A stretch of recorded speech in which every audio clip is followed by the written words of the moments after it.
Assalamualaikum warahmatullahi wabarakatuh.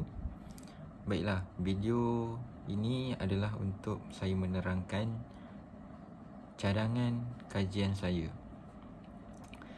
Yang pertama adalah dari segi tema dan juga kata kunci kajian adalah tema kajian adalah penguasaan ilmu tajwid, manakala kata kunci yang terdapat dalam kajian saya adalah penguasaan ilmu tajwid, mahasiswa dan mahasiswi, dan yang terakhir adalah tajwid Al-Quran.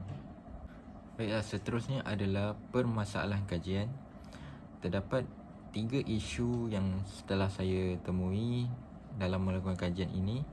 Yang pertama adalah mahasiswa dan mahasiswi sering melakukan kesalahan-kesalahan penggunaan ilmu tajwid dalam pembacaan Al-Quran. Tahap mereka masih sederhana dan lemah dalam hukum tajwid apabila diberikan sepotong ayat untuk dibaca. Yang kedua adalah mahasiswa dan mahasiswi tidak mengambil serius tentang pembelajaran ilmu tajwid.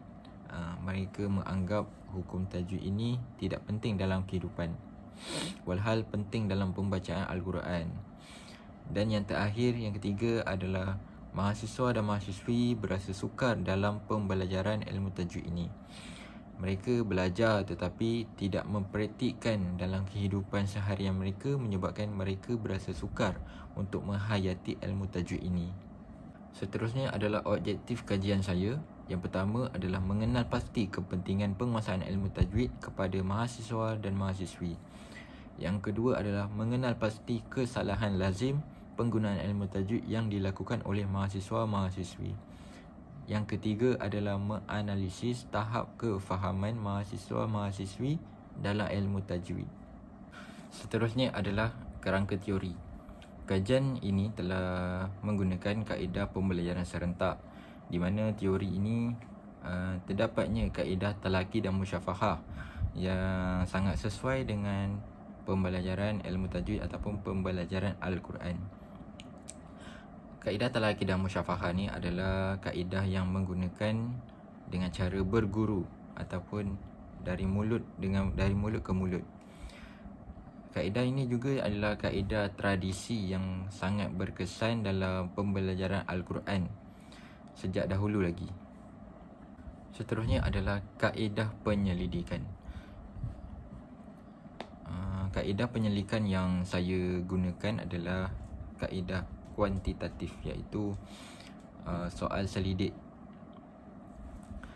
Soal selidik adalah merupakan kaedah yang saya rasa sangat berkesan untuk saya mendapatkan respon daripada sasaran saya, di mana saya menggunakan 3 jenis instrumen, iaitu alat ukur daripada soalan ujian lisan kelancaran bacaan.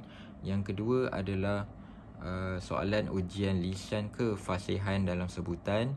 Dan yang ketiga adalah soalan ujian lisan aplikasi hukum tajwid. Baiklah, kesimpulannya, hasil daripada kajian ini saya dapat melihatkan secara terperinci dengan hasil dapatan kajian saya. Di sini saya dapat membezakan kajian saya dengan kajian-kajian yang lepas sebagai sumber rujukan saya. Seterusnya adalah saya dapat mengetahui secara umum tentang penguasaan pembelajaran ilmu tajwid dan tahap kefahaman mahasiswa-mahasiswi UPSI, di mana saya menjadikan mereka sebagai sasaran kajian saya. Jadi dengan ini dapat membuka minda mereka bahawa kepentingan ilmu tajwid ini sangat-sangat penting dalam kehidupan, sangat penting dalam pembelajaran Al-Quran, di mana apabila di soal selidik mereka telah mendapat kesedaran bahawa ilmu tajwid ini sangat penting dalam kehidupan mereka. Dan secara keseluruhannya, persoalan-persoalan kajian yang terungkai telah dijawab dengan jelas dalam tugasan ini. Sekian, Assalamualaikum warahmatullahi wabarakatuh.